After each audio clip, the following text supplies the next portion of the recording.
ဒီနေ့သာသနာတော်နှစ်2562ခုဟောဇာတက္ကိ1389ခုနေုံလာဇန်9ရက်2019ခုနှစ်5လပိုင်း30ရက်အင်္ဂါနေ့ညချမ်းခါကာလမှာရန်ကုန်တိုင်းဒေသကြီးရန်ကုန်မြို့မရန်ကုန်မြို့နယ်8မိုင်မစိုးရိမ်ရွှေကျင်တိုက်တဲ့တွင်မှာဆင်းရဲကျင်းပကြတဲ့ဓမ္မဒါနဓမ္မပူဇာတရားပွဲတွေမှာဒီကနေ့ညဓမ္မဒါနကုသိုလ်ရှင်များဖြစ်ကြတဲ့ဒကာကြီးဦးတင်ဆန်းဒကမာကြီးတော်အုံးမလွင်သားဒေါက်တာရဲတီဟကျော်သမီးဒေါက်တာယူဝတင်သားကိုပြည်ဖြိုးတင်မြေမောင်ဖြိုးဒုက္ခကျော်မိသားစုတို့ရဲ့ဓမ္မဒါနဓမ္မပူဇာကိုကြောင်းပြုပြီးတော့အလုံးတော်တရားနာပိဋကပေါင်းသူတော်ကောင်းတို့မြတ်စွာဘုရားဟောကြားတော်မူခဲ့တဲ့တရားဒေသနာတော်တို့ကိုနာယူကြည်ညိုခွင့်ရကြတယ်။ဘုရားတို့လည်းပဲမြတ်စွာဘုရားဟောကြားတော်မူခဲ့တဲ့တရားဒေသနာတော်တို့ကိုဟောကြားခွင့်ရပါတယ်။ဒီတော့ဒီကနေ့ညတရားဒေသနာတော်တို့ကိုနာယူကြည်ညိုရဖို့ရောက်ရှိလာကြတဲ့တရားဓမ္မပေါင်းသူတော်ကောင်းတို့ကိုဦးဇင်းတို့ဗတ်တရားဟောမှလည်းရှိလို့ရှိရင်ဒီကနေ့ဟောဖို့လေ့ကြတဲ့တရားကအရှင်အာနန္ဒမထေရမြတ်အကြောင်းလို့ဒီလိုမှတ်သားပြီးတော့နာယူကြည်ညိုကြနော်ရှင်သာရိပုတ္တရာအရှင်မဟာမောက္ကလံအရှင်မဟာကတ္တပနော်အထေရမြတ်ကြီး၃ပါးအကြောင်းအချင်းချုပ်ပြောခဲ့ကြပြီနော်ဒီကနေ့အရှင်အာနန္ဒမထေရမြတ်ရဲ့အကြောင်းအစကတော့နှစ်ပိုင်းခွဲပြီးတော့ပြောမလို့ပဲဒီနေ့လည်းပဲတရက်တည်းနဲ့အပိပြအောင်ပြောမယ်လို့ဒီလိုပဲဦးဇင်းတို့စီစဉ်ထားပါတယ်မနေ့ပြန်မှာအရှင်အနုရုဒ္ဓမထေရမြတ်အကြောင်းကိုလည်းပဲနာယူကြည်ညိုခွင့်ရသွားအောင်ပေါ့နော်အဲ့တော့ရှင်အနန္ဒကိုရမြတ်ကြီးရဲ့အကြောင်းကိုနာယူကြည်ညိုကြရင်းနဲ့ကုသိုလ်ကောင်းမှုများပွားကြရအောင်နော်ဒီတရားဒေသနာတော်ကိုမဟောကြားသေးခင်မနာကြားသေးခင်မှာတရားတော်အလုံးကိုဟောကြားတော်မူခဲ့တဲ့ဘုရားရှင်ကိုရောမြတ်ရဲ့အင်မတန်အေးချမ်းကြည်လင်တော်မူတဲ့မဟာကရုဏာကိုသိစရာတရားလုံးစုံကိုသိတော်မူမြင်တော်မူတဲ့သဗ္ဗညုတဉာဏ်တည်ဟူသောပညာကိုထိုမဟာကရုဏာကိုပညာကုန်နှစ်ပါးစုံတို့ဖြင့်ပြည့်စုံတော်မူတဲ့ဘုရားရှင်ကိုရောမြတ်ကိုယုတိမြတ်တို့ရှိခိုးပူတော်ကြအောင်စို့အလုံးလက်အုပ်ချီမှုပြီးတော့အာယုံပြုကြရအောင်ကရုဏာတိတလဟရေယံပညာပိဇောတဝိယတမောဟတမံသာနေရမေရလောကကရုံဝန္တိတုကတံဂတိဝိမုဒ္ဒံကရုဏာတိတလဟရေယံမဟာကရုဏာတော်ဖြင့်အေးမြသောစိတ်နှလုံးလည်းရှိတော်မူပါပေတတ်သောပညာပိဇောတဝိယတမောဟတမံအရဟတမေတိဟုသောအယောင်အလင်းဖြင့်အဝိဇ္ဇာတိဟုသောမိုက်မောင်ကိုဖယ်ခွာတော်မူပြီးတတ်သော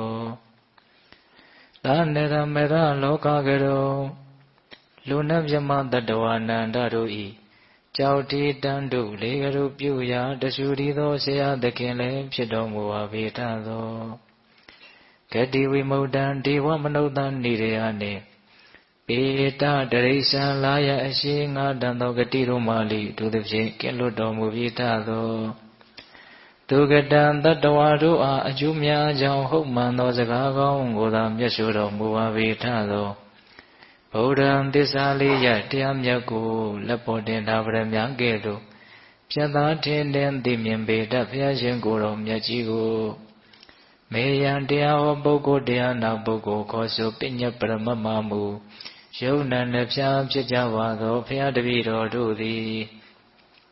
ဝဏိဝနာမှာကာယဝဲစီမနောချီ၍သုံးဏီဒွါရပနာမဖြင့်ဒုက္ခရိုကျိုးလက်စုံမိုးကရှိခိုးဥညွတ်ပါ၏မြတ်စွာဘုရား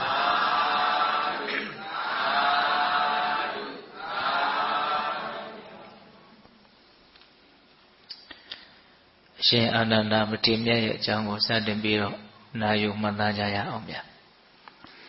ဦးဇင်းတို့ဘယ်ကနေစပြီးတော့ပြောကြမလဲဆိုလို့ရှိရင်ရှင်အာနန္ဒမထေရမြတ်အလောင်းလျာ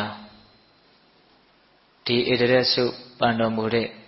အ တိအကြောင်းအရာလေးကနေစတင်ပြီးတော့မှတ်သားကြည့်ရအောင်အခတဝကအရှင်မြတ်များစုပန်နေဆိုတာကလွန်ခဲ့တဲ့တတင်ချေနဲ့ကဘာတသိန်းအခုမဟာတဝကတွေစုပန်နေပါရမီဖြည့်ရတဲ့ကာလကကဘာတသိန်းပေါ့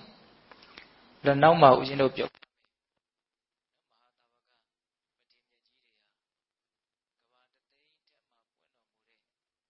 ဘုဒ္ဓမုဒ္ဒရာမြတ်စွာဘုရားရဲ့တန်တော်မှာကြီးပဲစုပန်ခဲ့ကြတာလွန်ခဲ့တဲ့ကဘာတသိန်းတက်မှာပွင့်တော်မူတဲ့မြတ်စွာဘုရားဘုဒ္ဓမုဒ္ဒရာမြတ်စွာဘုရားပေါ့မနေ့ကရှင်မကတ္တဗကိုရမြတ်ကြီးလည်းပဲဘုဒ္ဓမုဒ္ဒရာမြတ်စွာဘုရားရဲ့တန်တော်မှာပဲစုပန်ခဲ့တာအခုလည်းပဲရှင်အနန္ဒာမထေရမြတ်ဟာလည်းပဲဘုဒ္ဓမုဒ္ဒရာမြတ်စွာဘုရားရဲ့တန်တော်မှာပဲစုပန်ခဲ့တာအဲ့ဒီမှာနည်းနည်းလေးထူးဆန်းတာကဒီရှင်အနန္ဒာဖြစ်လာမဲ့ရှင်အနန္ဒာမထေရမြတ်ရဲ့အလောင်းလျာဟာအဲ့ဒီဘဝတုန်းကဘုဒ္ဓမုဒ္ဒရာမြတ်စွာဘုရားရှင်ကိုရမြတ်ကြီးရဲ့အဖေတူအမေကွယ်ညီအကိုအရင်တော်တယ်အဲ့ဒီတုန်းကသူ့ရဲ့နာမည်ကသုမနာမင်းသား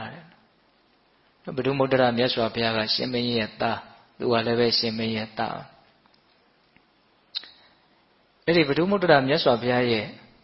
အလုတ်အကျွေးယဟန်တော်ကဘယ်သူလဲဆိုတော့သူနဲ့တိုက်ဆိုင်တဲ့နာမည်တူးနေတဲ့သုမနာမထေရပဲတဲ့အဲ့ဒါတခါမှာတော့အဲ့ဒီရှင်အနန္ဒာရဲ့အလောင်းဖြစ်တဲ့သုမနာမင်းသားကစစ်ပွဲတစ်ပွဲကိုတိုက်တာအနိုင်ရလို့ဆိုပြီးတော့ဖာခမဲတော်ကလိုရာဆွေကိုတောင်းမှဆိုတော့နောင်တော်ကြီးဖြစ်တဲ့ဘုဒ္ဓမုဒ္ဒရာမြတ်စွာဘုရားကိုပြုစုလုပ်ကျွေးခွင့်ကိုသူကတောင်းတယ်ဒါဥစဉ်ကအတူချုပ်ပြီးတော့ပြောတာပါအဲ့ဒါနဲ့ဘုဒ္ဓမုဒ္ဒရာမြတ်စွာဘုရားနောင်တော်ကြီးဖြစ်တဲ့မြတ်စွာဘုရားကြီးကိုသွားပြီးတော့ဖူးမြော်မေးဆိုတော့မြတ်စွာဘုရားရဲ့ကျောင်းတော်တကားပေါက်ပိတ်ထားတာကိုဘယ်ယဟန်ကမှမြတ်စွာဘုရားကိုသွားပြီးတော့မလျှောက်ရဲဘူးမဝင်ရဲကြဘူးအဲ့ဒါနဲ့တပည့်တော်ဘုရားဖူးခြင်းပါတယ်တပည့်တော်ရဲ့နောင်တော်ကြီးမြတ်စွာဘုရားကိုဖူးမြော်ဖို့အတွက်ဘယ်လိုလုပ်ရမလို့ဆိုတော့အလုတ်အကျွေးဖြစ်တဲ့သုမနာယဟန်ကိုမင်းသွားပြီးတော့ပြောအဲ့ဒါဆိုလို့ရှိရင်ဘုရားဖူးရလိမ့်မယ်အဲ့ဒီကြတော့မှအလုတ်အကျွေးယဟန်ဖြစ်တဲ့သုမနာမထေရကိုသွားပြီးတော့ရှောက်တော့မှတခွန်းတည်းသောစကားဖြင့်အဲ့ဒီသုမနာမထေရကဒီမြေကြီးကိုရေလိုဖြစ်အောင်တကုတ်အိဋ္ဌိပတ်နဲ့စီမံနေတဲ့ပြီးတော့မှအဲ့ဒီရေထဲကနေငုတ်လျှိုးပြီးတော့သွားတဲ့သဘောမျိုးမြတ်စွာဘုရားရဲ့ကျောင်းအတွင်းထဲကိုရောက်သွားတယ်။ဒါမြတ်စွာဘုရားရဲ့ညီတော်သုမနာမင်းသားမြတ်စွာဘုရားကိုဖူးမြော်ဖို့ခွင့်တောင်းလို့တပည့်တော်လာပြီးတော့လျှောက်ထားတာပါဆိုတော့မြတ်စွာဘုရားလည်းခွင့်ပြုတယ်။အဲ့ဒီမှာပဲရှင်အနန္ဒာရဲ့အလောင်းလျာဖြစ်တဲ့သုမနာမင်းသားကမြတ်စွာဘုရားကိုလျှောက်တာမြတ်စွာဘုရားတဲ့ဒီအယဟန်ကဘယ်လိုအမည်ရှိပါသလဲ။မြတ်စွာဘုရားနဲ့အလွန်တရာမှယဉ်နှီးကျွမ်းဝင်တော်မူတယ်။ဒါဟာငါရဲ့အလုတ်ကျွေးရမယ်သုမနာမထေရလို့အမည်ရတယ်အဲ့ဒီမှာပဲသူစိတ်ကူးပေါက်သွားတာငါလည်းပဲတဆူဆူသောမြတ်စွာဘုရားရဲ့ထံတော်ဘာမှာဘုရားရှင်ကိုရမြတ်ကြီးတို့နဲ့အရင်ဒီဆုံးအကျွမ်းဝင်ဆုံးစုအလုတ်အကျွေးစုကိုငါပန်မယ်ဆိုပြီးတော့အဲ့ဒီမှာအလုတ်ကျွေးစုကိုပန်တာသူ့ရဲ့ဇလန်းလေးကအဲ့ဒါလို့ဟုတ်လားအဲ့ဒါနဲ့ဦးဇင်းတို့ပါရမီကဘာတသိန်းကာလပါရမီဖြည့်ပြီးတော့မြတ်စွာဘုရားလက်ထက်နောက်ဆုံးဘဝသုတ္တရဏမင်းကြီးရဲ့နော်ညီတော်တစ်ပါးဖြစ်တဲ့အမိတောဒနာဆိုတဲ့တာကိယမင်းသားရှိတယ်အဲ့ဒီအမိတောဒနာတာကိယမင်းသားရဲ့သားလာဖြစ်တယ်တဲ့ရှင်အနန္ဒာအမြတ်စွာဘုရားနဲ့ညီကိုဝမ်းခွဲတော်တယ်ပေါ့အဲ့ဒါသူတို့ယဟန်ပြုကြပုံကဒီတာကိယမင်းသားတွေကတကယ်လို့မြတ်စွာဘုရားကတောထွက်ပြီးတော့တရားမကျင့်ဘူးဘုရားဖြစ်အောင်မလုပ်ဘူးဆိုရင်စัจ jawari မင်းကြီးဖြစ်မယ်တကယ်လို့တိဋ္ဌထမင်းသားသာစัจ jawari မင်းဖြစ်လို့ရှိရင်ကျန်တဲ့တာကွေမင်းသားတွေဟာအချမ်းရံနေနဲ့အလွန်တရာမှပဲဂုံကျက်တည်ရှိရမယ်ပေါ့အခုတိဋ္ဌထမင်းသားကဘုရားအဖြစ်တမ္မာသမ္ဗောဓိဉာဏ်ကိုရလို့သတ္တဝိညုတဉာဏ်ကိုရလို့ဘုရားအဖြစ်နဲ့ပွင့်ထွန်းလာပြီဆိုတော့ဘာဘူးလို့တာကွေမင်းသားတွေဟာယဟန်မပြုတ်ကြတာတော့ဝိုင်းပြီးတော့ကဲရကြတာအဲ့ဒါမလို့တချို့ယဟန်ပြုတ်ကြတာဒါဒီရှင်အနန္ဒာတို့ယဟန်ပြုတ်ကြတဲ့အဖွဲ့ကတော့အလွန်မှပိဿပေါင်းတို့ကောင်းတို့ထင်ရှားကြော်ကြပါတယ်တာကိပင်မင်းသား6ယောက်ကြားဘူးတယ်မဟုတ်လားနော်ပတိယမင်းသားရဲ့အနုရုဒ္ဓမင်းသားရဲ့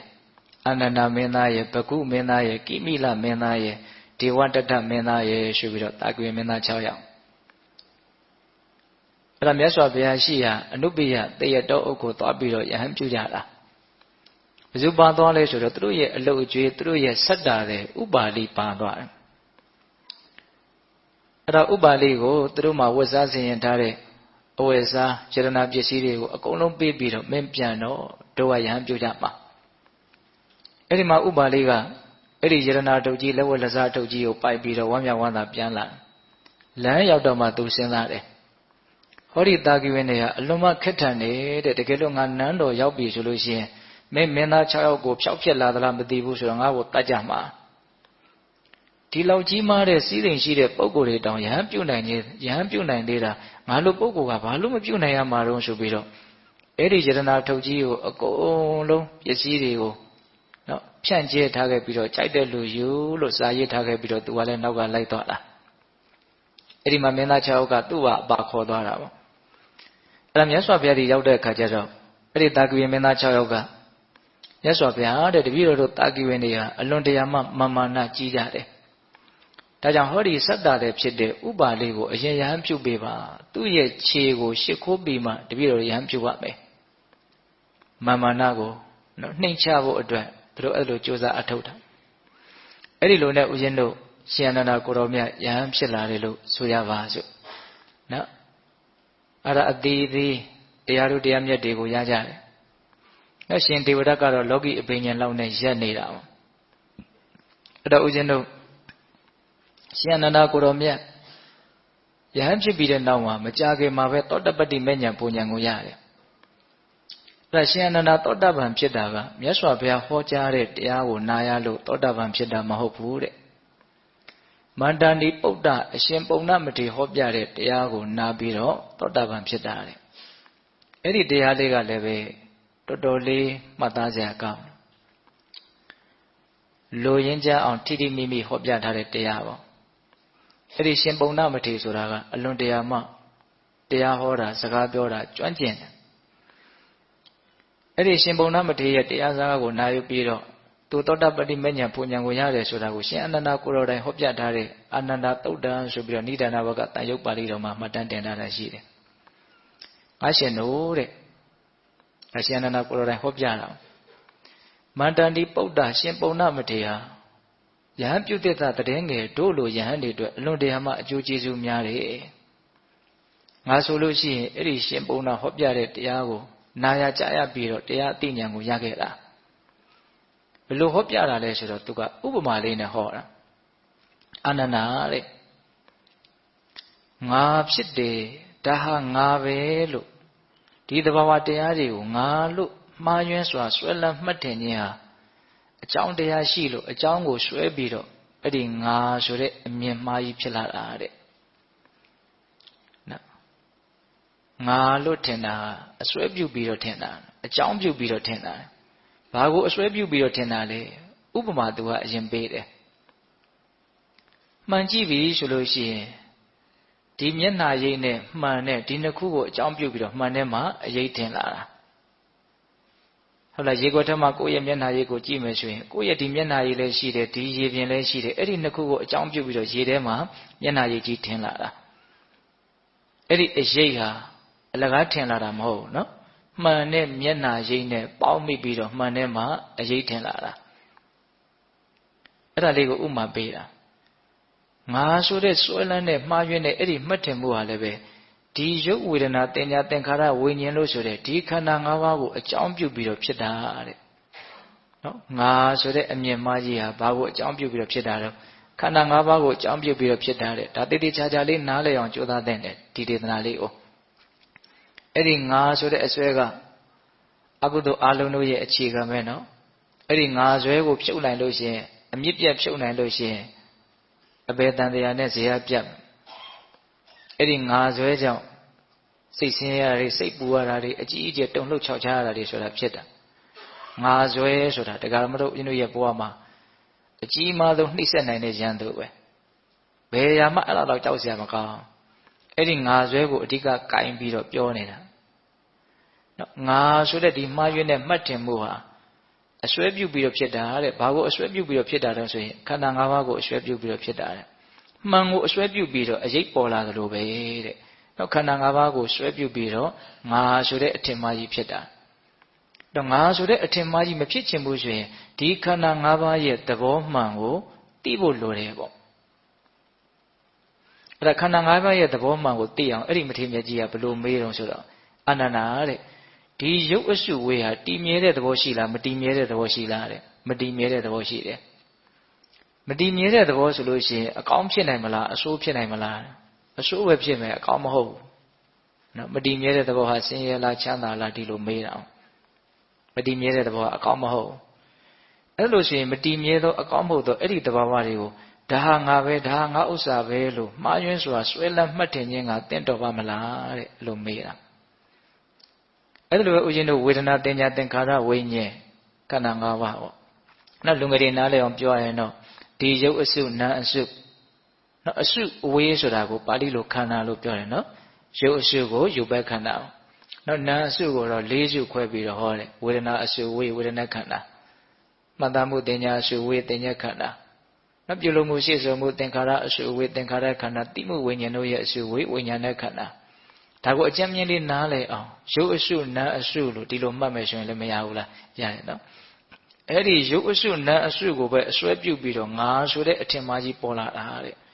တော့ငါဆိုတဲ့အထင်မှားကြီးပေါ်မလာအောင်ဒီရုပ်အစုနာမ်အစုရဲ့အခြေအနေမှန်ကိုသိအောင်ကြိုးစားရမယ်တော့ရုပ်အစုနာမ်အစုဆိုတာငါလားမတည်မြဲတဲ့သဘောလားလို့မေးမတည်မြဲတဲ့သဘောမတည်မြဲတဲ့သဘောကိုတကယ်မြင်လို့ရှိရင်ငါလို့ဆွဲလန်းတဲ့မှတ်ထင်မှုဖြစ်စရာအကြောင်းမရှိဘူး။ရုပ်ဆိုတာမတည်မြဲတဲ့သဘောပဲငါမဟုတ်ဘူး။သဘာဝတရားမှာဘယ်လိုသဘာဝတရားလဲဆိုရင်မတည်မြဲတဲ့သဘာဝတရား။ခုပဲဖြစ်လာတယ်ခုပဲမရှိတော့ဘူးထပ်ဖြစ်တယ်အတိအစ်ပဲထပ်ပြီးတော့ဖြစ်နေတယ်။အတိအစ်ပြီးတော့အတိအစ်ပဲထပ်ပြီးတော့ဖြစ်နေတယ်။စောစောကဖြစ်ခဲ့တာနဲ့အခုဖြစ်နေတာနဲ့တခုတည်းမဟုတ်ဘူး။သဘောပေါက်ရဲ့လား။စောစောကဖြစ်ခဲ့တာမရှိတော့ဘူးအခုဖြစ်နေတာအတိ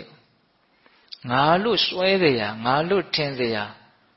ဒီယုတ်ဒီနံရဲ့တဘာဝကိုသာမတည်မြဲဘူးလို့အမှန်သိရင်ငါလို့စွဲကြရမရှိဘူးဆိုတာကိုလည်းအမှန်သိမယ်ပေါ့တော့ငါစွဲကင်းကျင်တယ်ဆိုလို့ရှိရင်ငါစွဲကိုလျှော့ချခြင်းတယ်ဆိုရင်ဒီခန္ဓာဟာမတည်မြဲတဲ့တဘာဝအရှုအဝေးများတာဖြစ်တယ်လို့သူ့ရဲ့အမြင်မှန်ကိုသာအခြေအနေမှန်ကိုသာမြင်အောင်ကြည့်ဖို့လိုတယ်အောင်ဒါပဲရိုးရိုးလေးပဲနော်အနိစ္စကိုသာတကယ်မြင်မယ်ဆိုရင်ငါဆွဲအဲ့ဒီချိန်မှာမဖြစ်ဘူးပေါ့ဟုတ်လားဒါကြောင့်ဒီမတည်မြဲတဲ့သဘာဝအစုအဝေးသာဖြစ်တယ်ဆိုတာကိုတကယ်မြင်အောင်ကြည့်ဒါကဥစဉ်ကစဉ်းစားမိတာလေးကိုပြောပြပါမယ်ငါလို့ထင်တယ်ဆိုတာဘလို့ထင်နေတာတော့နော်ကိုတိတ္တဆအရွယ်တွေကစအနေထားကြီးကအခုချိန်ထိမပြောင်းလဲဘူးလို့ထင်နေတာနော်တခုတည်းလို့ထင်နေတာနော်ဒါကိုပဲခြုံပြီးတော့ငါလို့လှုပ်ထားတာမနေ့တုန်းကရောအရင်လကရောအရင်နှစ်ကရောကုံလုံးခဲ့တဲ့အခြေအနေမှာဖြစ်ခဲ့တဲ့ငါအခုငါမသိမချင်းငါတငါတည်းငါထားတာတလုံးတစ်ခဲတည်းတစ်ဆက်တည်းဟုတ်တယ်မို့လားတကယ်လို့သာငကိုတုန်းကဖြစ်ခဲ့တဲ့အခြေအနေကတကယ်မရှိတော့ဘူးအခုအစ်စ်ကလေးနဲ့ဖြစ်နေတာဒါလည်းပဲဒလဇက်ပျောက်ပြက်နေတယ်လို့အမြင်မှန်ရမယ်ဆိုလို့ရှိရင်ငါဆိုတဲ့အထင်မှာအဲ့ဒီအချိန်မှာမရှိနိုင်ဘူးအဲ့ဒါရှင်ပုံနာကရှင်အာနန္ဒာကိုဟောပြတဲ့တရားပဲမှန်ကိုအစွဲပြုတ်ပြီးတော့အရေးဆိုတာပေါ်လာတာခန္ဓာ၅ပါးကိုအစွဲပြုတ်ပြီးတော့ငါဆိုတဲ့အမြင်မှကြီးပေါ်လာတာဒါကြောင့်ဒီခန္ဓာ၅ပါးရဲ့အခြေအနေမှန်ကိုသာမြင်အောင်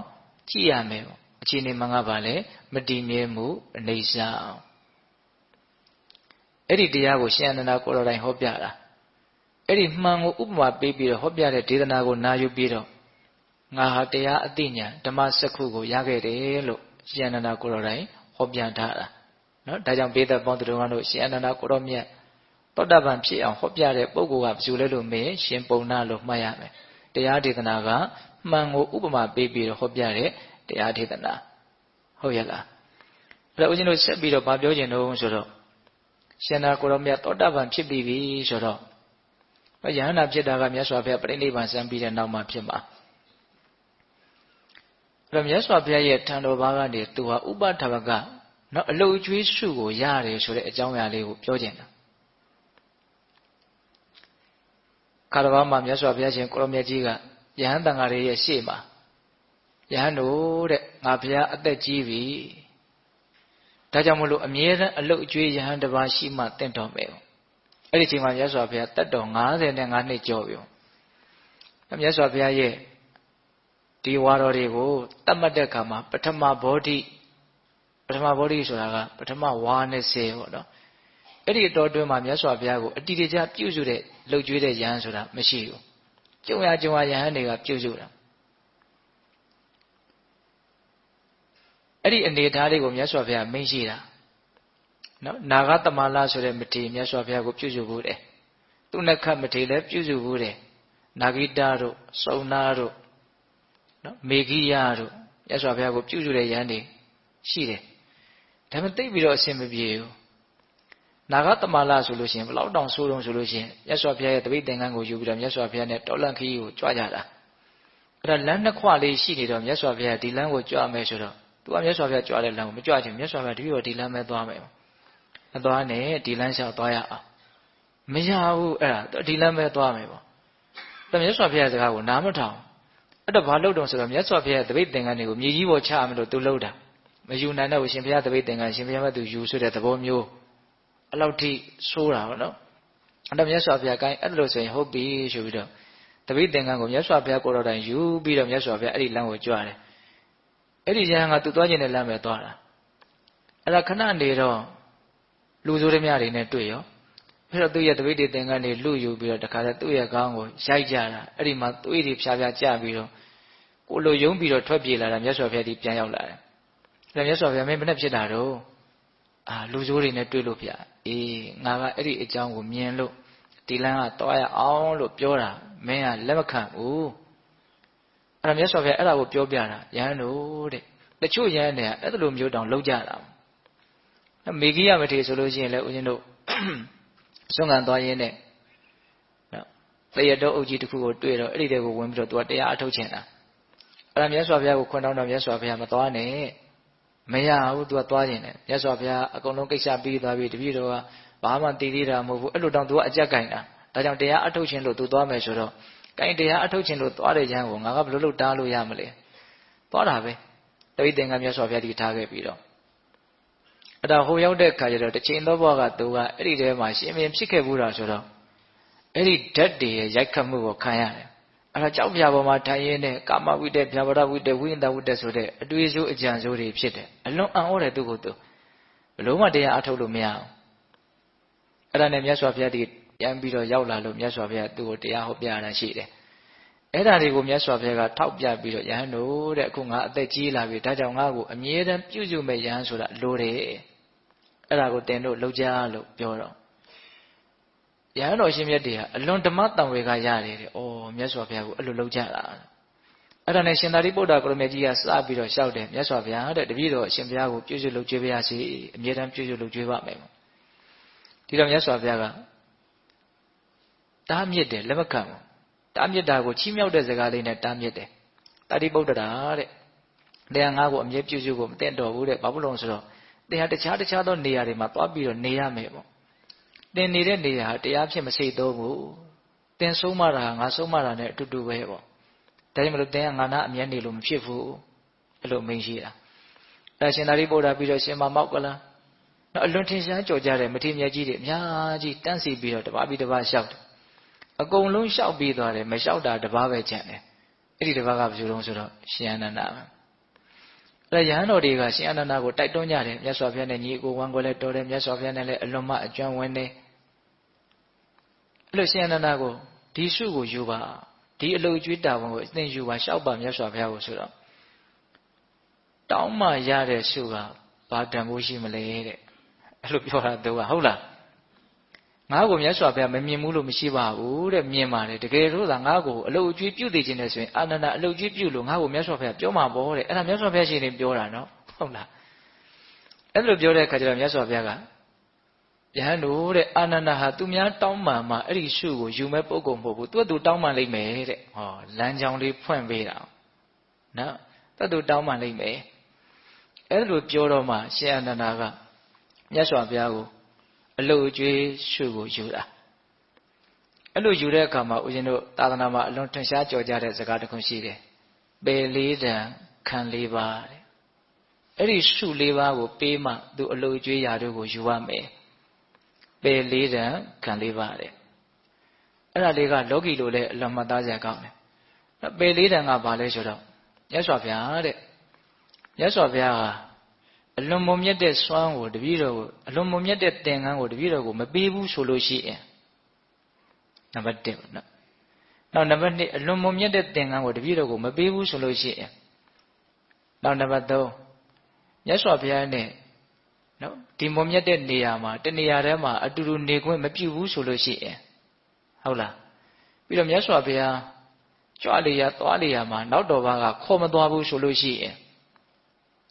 တပည့်တော်အလုတ်ကျွေးຢာတို့ကိုယူပါမယ်ဒါပယ်လေးပါနော်မုံမြတ်တဲ့သင်္ကန်းရဲ့စွန့်ရဲ့နေရာရဲ့မပေးဘူးဆိုရင်ပြီးတော့သွားလေရစွန့်သားတွေဘာတွေသွားရင်နောက်တော်ဘာကအမြဲခေါ်မသွားဘူးဆိုရင်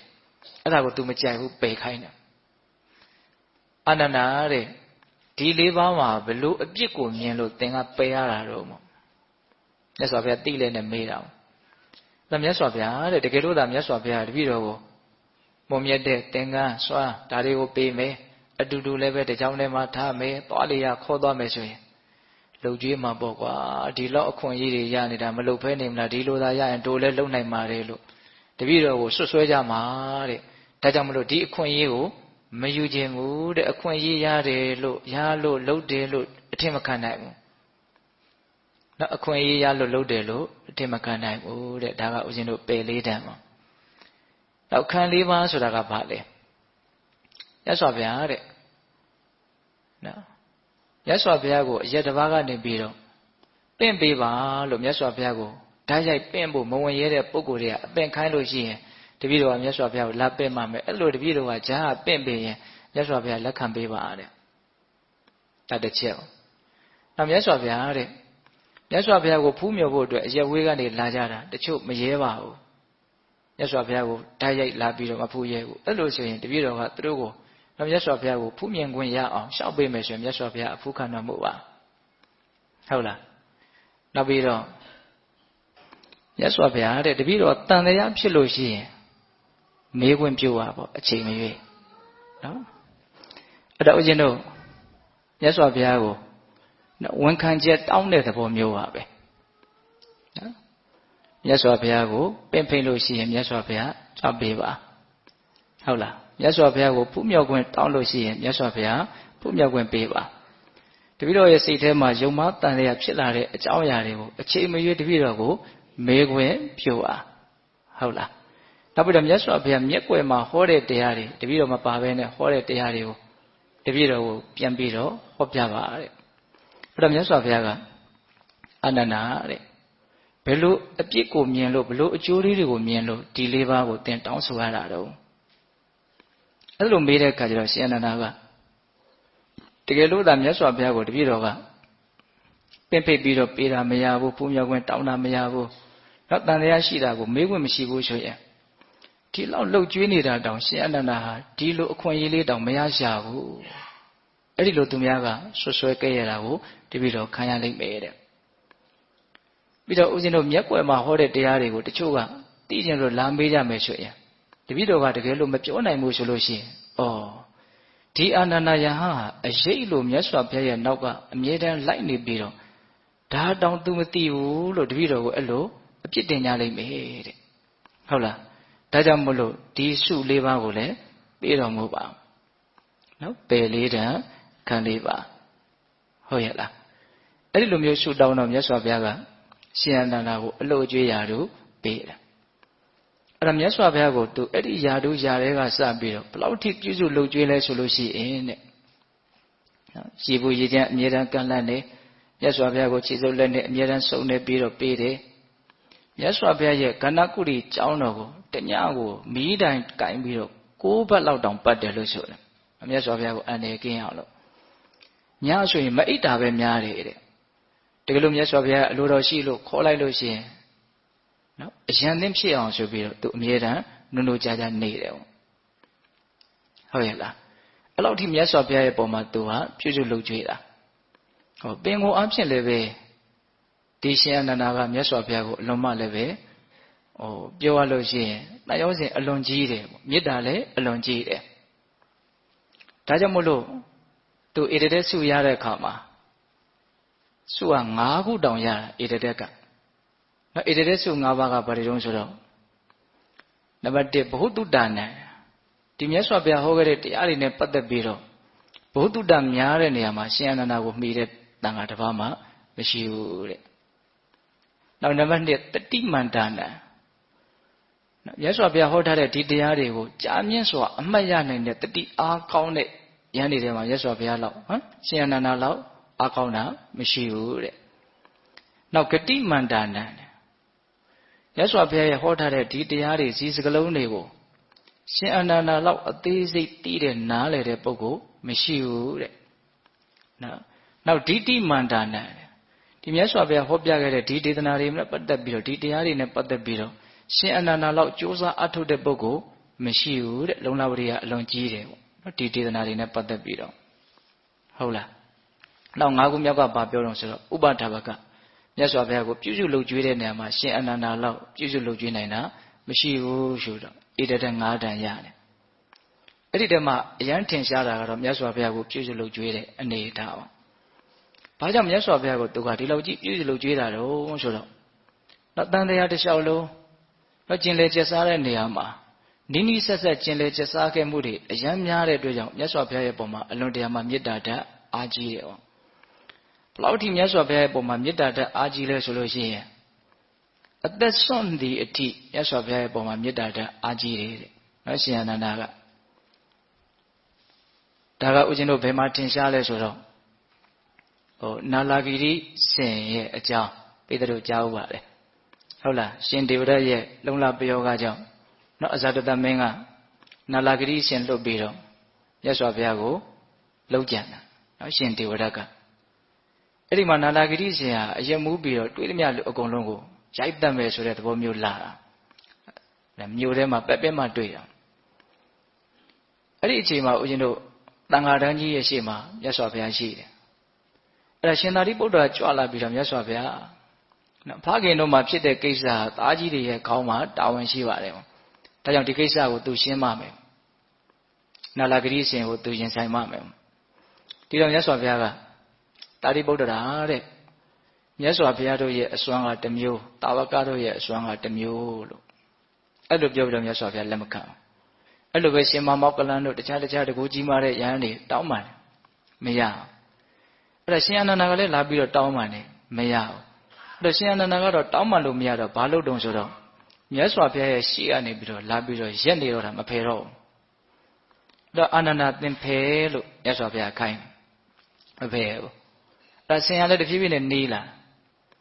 အာနန္ဒာဖယ်၃ချိန်တိုင်ပြောတယ်မရဘူးမြတ်စွာဘုရားတဲ့တပည့်တော်ကိုနင်းသက်ပြီးမှသာလည်းမြတ်စွာဘုရားနဲ့တွေ့ပါစီရောရှေ့ကနေအသေးခံတာပေါ့နော်ရှင်အနန္ဒာအဲ့ဒါမြတ်စွာဘုရားဘလို့မှလှုပ်လို့မရတဲ့တကိုးတော်နဲ့အဲ့ဒီရှင်အနန္ဒာကိုယူပြီးတော့တန်ခါကြားထဲမှာချထားလိုက်ရတယ်တဲ့မြတ်စွာဘုရားရဲ့ပုံမှာအဲ့ဒါလောက်မေတ္တာဓာတ်အားကြီးတာပေါ့အဲ့ဒီအကြောင်းအရာလေးကိုအကြောင်းပြီးတော့ဦးဇင်းတို့950ဇတ်တော်ထဲမှာသုလဟန္တဇတ်ဆိုတော့ဇတ်တော်တစ်ပုဒ်မြတ်စွာဘုရားဟောတာရှိတယ်နော်ဟင်းသာမင်းဇတ်ပေတရုကြားဖို့မှာပါနောက်မိဖုရားကြီးကဟင်းသာမင်းရဲ့တရားကိုနာရတယ်လို့အိမ်မက်မဲ့လို့ဟင်းသာကိုရကျင်တယ်ဆိုလို့ဘုရင်ကြီးကနှမုတ်ဆိုးကိုကြောက်ဝင်းထောင်ပြီးတော့ဖမ်းခိုင်းတာအဲ့ဒီမှာဦးဇင်းတို့ဘုရားလောင်းဟင်းသာကိုမိတာမိတဲ့အခါကျတော့သူ့မုခဆိုတဲ့စစ်သူကြီးဘုရားလောင်းရဲ့အချမ်းရအောင်အဲ့ဒီဟင်းသာကသူ့မမိပဲနဲ့အဲ့ဒီဘုရားလောင်းနာလာရက်ပြီးတော့မိတ်ဆွေကောင်းပီသားစွာအဲ့ဒါမုတ်ဆိုးလာတဲ့အခါကျတော့သူကတိုင်ခံပြီးတော့အဲ့ဒါကိုဖြေရှင်းတယ်သူ့မမိပဲနဲ့သူမပြန်ဘူးအဲ့တော့မုတ်ဆိုးကအရန်အံ့ဩတာတင်းနဲ့ဘာတော်လို့တော့ဒါတို့ရဲ့အရှင်အသက်ဆွန့်ပြီးတော့သူရှေ့ကနေမမရက်တာအောင်အဲ့ဒီသူမုခစစ်သူကြီးကအဲ့ဒါရှင်အနန္ဒာအလောင်းပဲအဲ့တော့နောက်တော့မုတ်ဆိုးကဒီသူမုခစစ်သူကြီးပြောတဲ့စကားကြောင့်အရန်နှုံညံ့ပြီးတော့သူတို့ကိုလွတ်မှာအဲ့ဒါကြော်ခွင့်မိလို့ခြေတော့က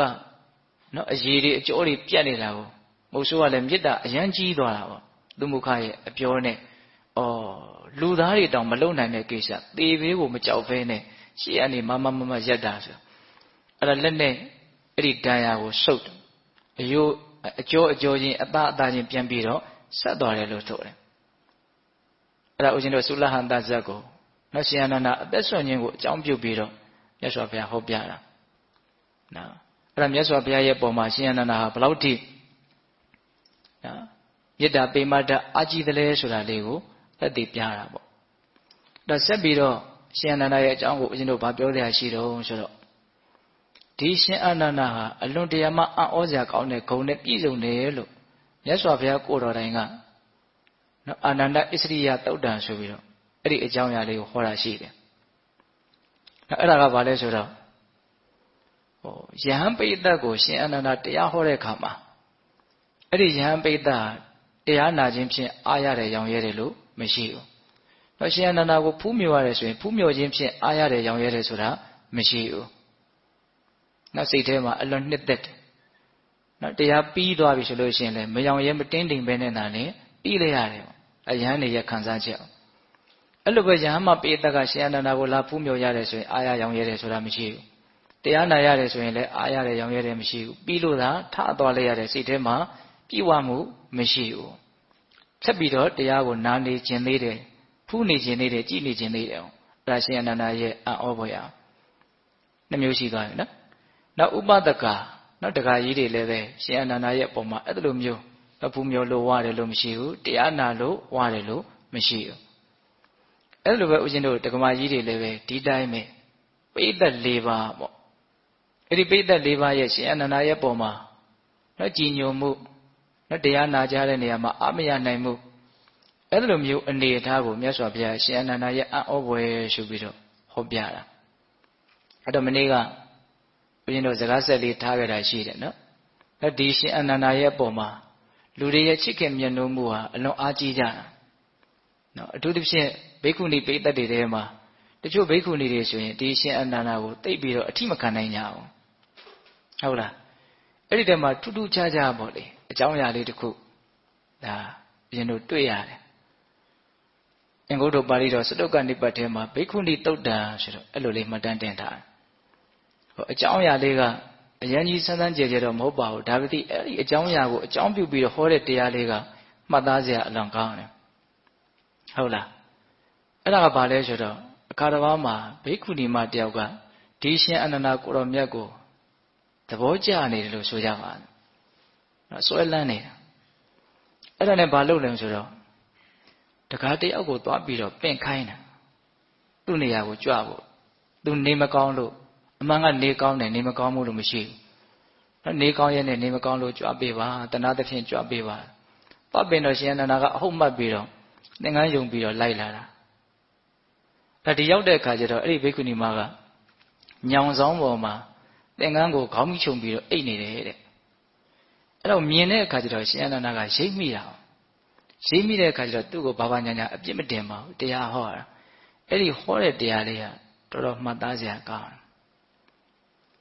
ဘာဟောတော့ဆိုတော့နှမတဲ့နော်နှမလို့ခေါ်ပြီးတော့တရားဟောတာနော်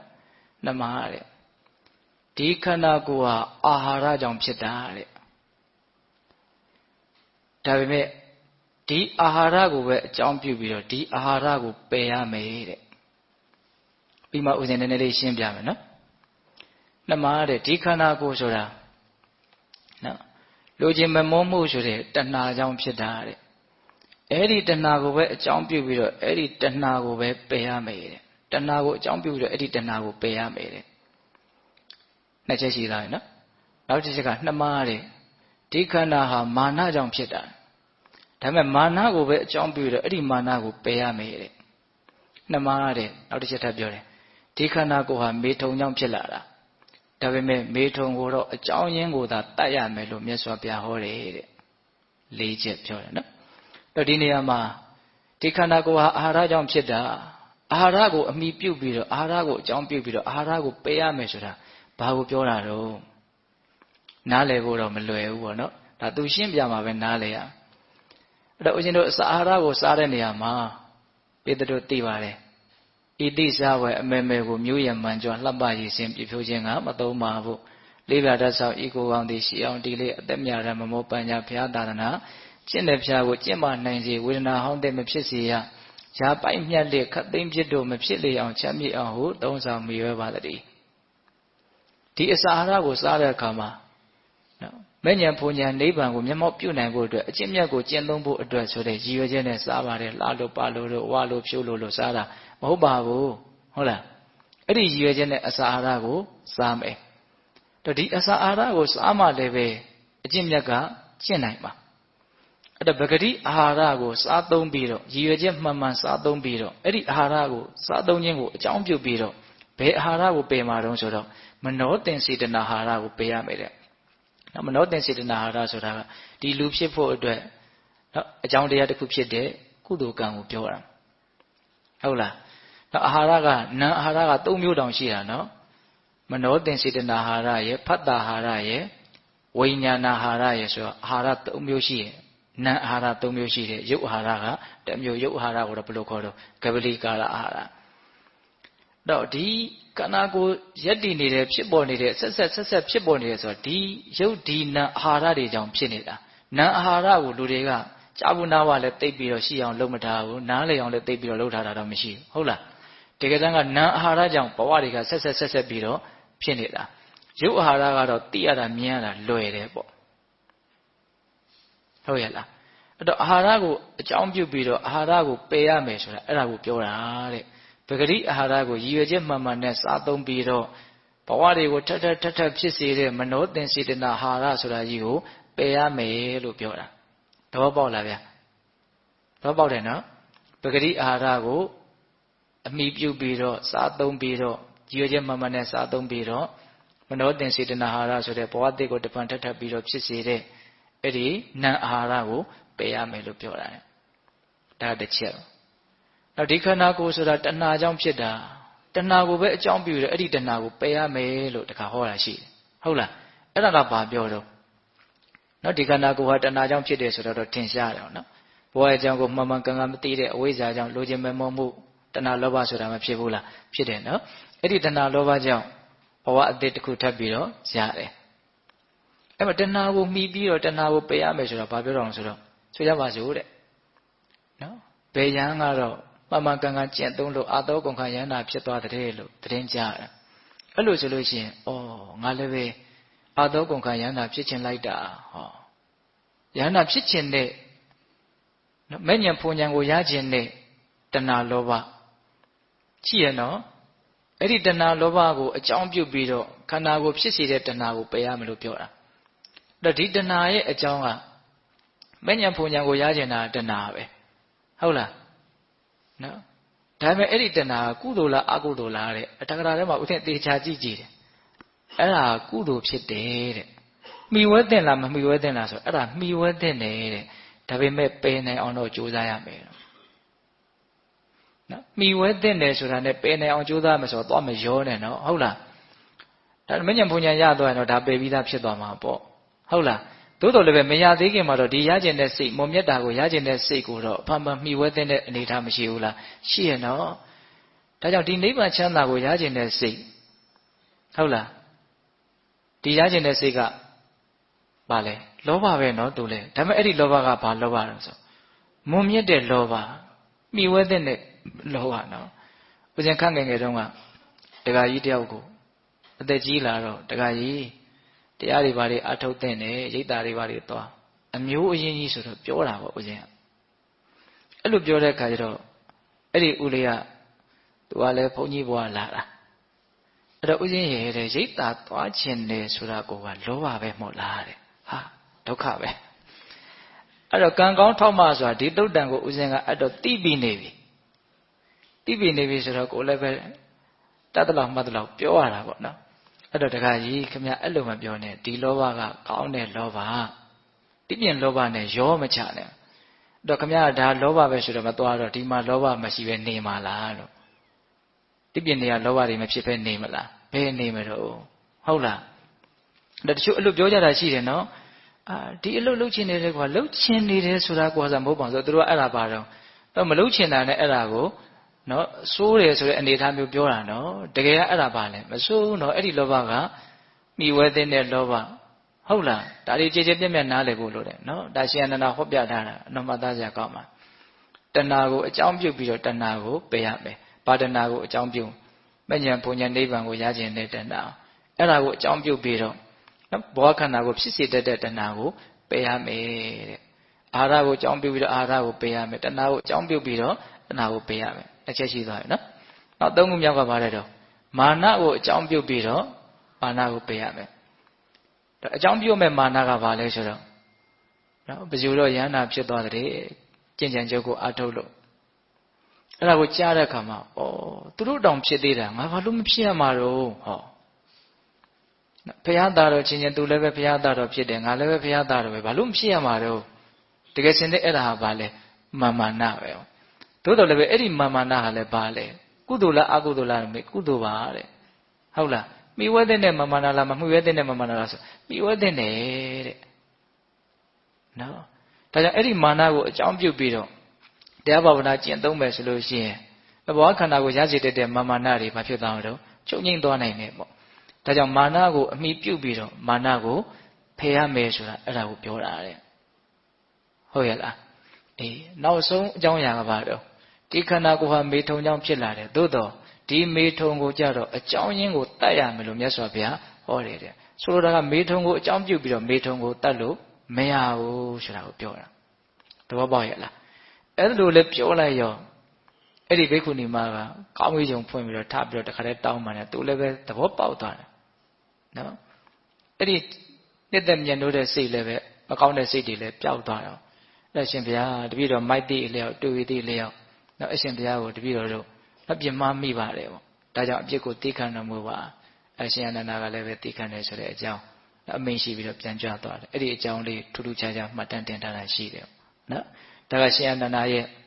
နော်အကြောင်းအရာလေးတွေကိုပုံပုံပြောဖို့မှတ်ထားတာအဲ့ဒါလိုနဲ့ဥရှင်တို့နောက်ပြောခြင်းတဲ့အကြောင်းအရာလေးတွေကပါလဲဆိုတော့မြတ်စွာဘုရားပြိဋိဘံစံဃာနီးအနေထားလေးမှာရှင်အနန္ဒာရဲ့အခြေအနေပေါ့နော်အဲ့ဒါမြတ်စွာဘုရားအာယုသင်္ခါရလွတ်တော့မယ်ဆိုတော့အာယုသင်္ခါရလွတ်တယ်ဆိုတာအသက်နောက်ထပ်ထပ်ရှည်ဖို့အတွက်ဘာမှလုံလဝရိယမစိုက်တော့ဘူးဆိုတဲ့အနေထားကိုပြောတာအဲ့လိုအာယုသင်္ခါရလွတ်တော့မဲ့အနေထားမျိုးမှာမြတ်စွာဘုရားကရှင်အနန္ဒာကိုခေါ်သွားတယ်စာပါဠဇေရီနော်ဝေဒာလေးပြေ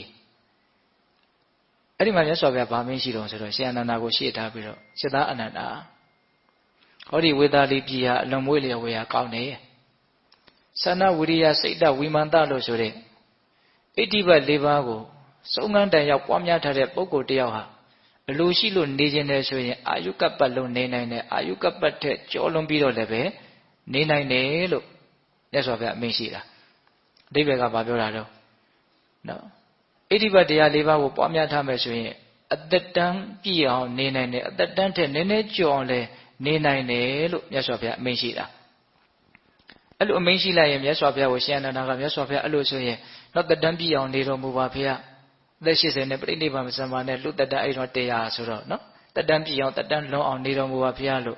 မြတ်စွာဘုရားကိုသူလျှောက်တဲ့နေပေါ့။ဒါပေမဲ့မြတ်စွာဘုရားကိုသူအဲ့ဒါကိုမလျှောက်နိုင်ဘူး။ဟိုအရေးနိမိတ်ပြနေတယ်မြတ်စွာဘုရားကိုမြတ်စွာဘုရားကအဲ့ဒီအချိန်မှာ तू မလျှောက်နိုင်ဘူးဆိုတာလည်းမြတ်စွာဘုရားသိတယ်။ဘာလို့မလျှောက်နိုင်တာတော့ဆိုတော့မနတ်ကနှောင့်ယှက်တာလို့တဲ့မနတ်ကဘယ်လိုနှောင့်ယှက်တာတော့မနတ်ကကြောက်မက်ဖွယ်ရာအစင်းကိုပြပြီးတော့နှောင့်ယှက်တာမနတ်နှောင့်ယှက်နေလို့ရှင်အနန္ဒာကဘာမှမလျှောက်နိုင်ဘူးဆိုတာလည်းမြတ်စွာဘုရားသိပါလေနဲ့ဘာလို့ပြောနေရသေးတော့အရင်နေ့ပြနေရသေးတော့တစ်ချိန်မှာအာယုသင်္ခါရလွတ်ပြီးပြီလို့ပြောတဲ့ချိန်မှာရှင်အနန္ဒာကတောင်းပါလိမ့်မယ်မြတ်စွာဘုရားပြိဋိဘံမစံပါနဲ့အာယုသင်္ခါရမလွတ်ပါနဲ့လို့တောင်းပါလိမ့်မယ်အဲ့ဒီအချိန်မှာတဲ့ဟောငါတစ်ချိန်တုန်းကပြောခဲ့တာပဲအဲ့ဒီတုန်းကမင်းဘာလို့မတောင်းပါနာလဲလို့မြတ်စွာဘုရားသူ့ကိုပြန်ပြောဖို့စကားရဖို့အတွက်အဲ့ဒီချိန်မှာသူ့တောကတွေအများကြီးမဖြစ်ဖို့အတွက်သူ့ကိုကြိုးပြီးတော့အခုမနတ်နှောက်ယှက်မှန်သိရဲ့နဲ့မြတ်စွာဘုရားကသူ့ကိုအရင်နမိတ်ပြတာနော်မနတ်ကနောက်ကွယ်ဘုရားရဲ့မြတ်စွာဘုရားရဲ့နောက်ကနေရှင်အနန္ဒာကိုကြောက်မို့ဘုရားအစဉ်ကိုပြပြီးတော့နှောင့်ယှက်တယ်တော့အဲ့ဒါကိုကြည့်ပြီးတော့ရှင်အနန္ဒာကမြတ်စွာဘုရားဘာလို့ပြောနေမှမသိဒီနေ့မှာဥစဉ်တို့မဟာဗုဒ္ဓကျမ်းထဲမှာရှင်းပြထားတာလေးရှိတယ်အဲ့ဒါကဘာလဲဆိုတော့မာနဟာဝိပ္ပန္နတတရားတွေအလုံးကင်းကွာနေကြတဲ့ယဟန္တာရှင်မြတ်တွေကိုတော့သူတို့မနှောက်ယှက်နိုင်ဘူးတဲ့နော်ဝိပ္ပန္နတတရားဆိုတာဘာဖောက်ပြန်မှားယွင်းတာဖောက်ပြန်တတ် ဝိပဿနာတရား12ပါးရှိတယ်ဆိုတာပြည့်တယ်လို့သိပါတယ်ဟုတ်လားတင်ညာဝိပဿနာအမှတ်မှားခြင်းစိတ်တဝိပဿနာအတိမှားခြင်းဒိဋ္ဌိဝိပဿနာ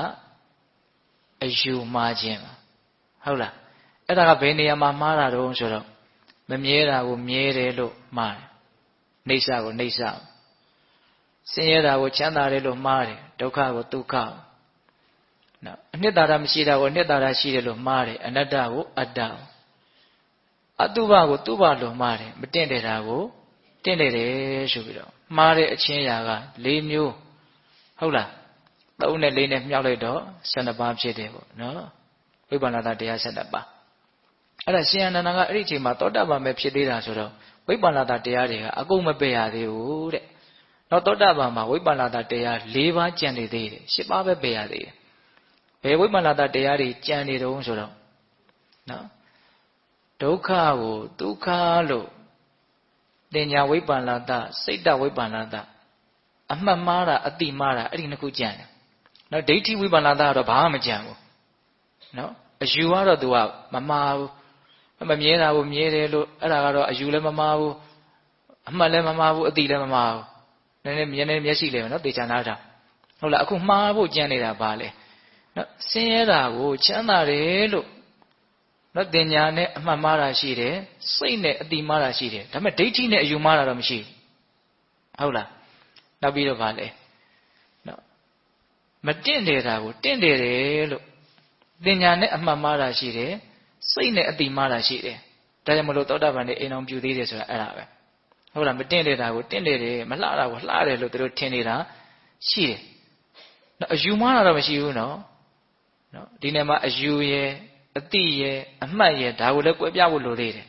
ဟုတ်လားအဲ့တော့သူကဘယ်နှပါးကြံနေတော့ဆိုတော့၄ပါးကြံနေတယ်နော်ဆင်းရဲတာကိုချမ်းသာတယ်လို့ထင်နေတဲ့အထင်ရဲ့တိနေတဲ့အတိရဲ့အတင်ညာဥပ္ပန္နတာစိတ်တဥပ္ပန္နတာမတင့်နေတာကိုတင့်နေတယ်လို့ထင်နေတဲ့တင်ညာဥပ္ပန္နတာရဲ့တိနေအတိမှားနေတဲ့စိတ်တဥပ္ပန္နတာဒါကြံနေတယ်ကျန်တာတွေကအကုန်လုံးပယ်ပြီးသားရှင်းမျိုးပယ်ပြီးသားအဲ့ဒါအိမ်ကျမ်းမှာကိုယ့်အကိုစနစ်တကျချပြီးတော့တွက်ကြည့်ပေါ့နော်ပြောရင်စကားတွေကအများများနေမှာဆိုလို့အဲ့တော့သူကဘာတော့ဆိုတော့မတင့်တယ်တာကိုတင့်တယ်တယ်လို့နော်သူ့မှာအမှတ်မှားနိုင်နေတယ်အတိမှားနိုင်နေတယ်အဲ့တော့ဟိုကြောက်မဲ့ဖွယ်ရအာယုံပြတဲ့ခါကျတော့ဒါကြောက်စရာကြီးလို့သူထင်းနေသေးတယ်ပေါ့ဟုတ်တယ်မဟုတ်လားအဲ့တော့ကြောက်စရာကြီးလို့ထင်နေတော့အဲ့ဒီအချိန်မှာဘာဖြစ်သွားတော့သူ့စိတ်တွေကရောထွေးသွားတယ်တမ္မာဖြစ်ဆိုလို့ရှိရင်တဲ့မာနကကြောက်စရာအာယုံအံ့ဩစရာကောင်းတဲ့အာယုံကိုပြလို့ဒီလူကကြည်ရင်းနဲ့ပါဇက်ကလေးဟာသွားတယ်ဆိုလို့ရှိရင်တဲ့အဲ့ဒီဟာသွားတဲ့ပါဇက်ကနေအလွန်သေးငယ်ပျော်ပြောင်းတဲ့မမြင်နိုင်တော့အောင်သေးငယ်ပျော်ပြောင်းတဲ့လက်နဲ့နှိုက်ပြီးတော့နှလုံးသားကိုဆုပ်ထားတာတဲ့မာနကဟိုကြောက်လို့ရှိရင်ပါဇက်ကြီးဟာနေလို့ရှိရင်အဲ့ဒါမာနကလက်နဲ့နှိုက်တတ်တယ်ဆိုတာဘုန်းကြီးတွေငယ်ငယ်တုန်းကဦးဇင်းတို့ဆရာတွေတော့ရေတွေကပြောတာရှိတယ်အခုရှင်အနန္ဒာကပါဇက်ဟာပြီးတော့ကြည်တယ်ဒါပေမဲ့ရှင်အနန္ဒာကိုတော့အဲ့လိုလက်နဲ့နှိုက်ပြီးတော့နှလုံးကိုဆုပ်တဲ့အနေအထားမျိုးထီရအောင်မာနကမနှိမ့်ဆက်နိုင်ဘူးတဲ့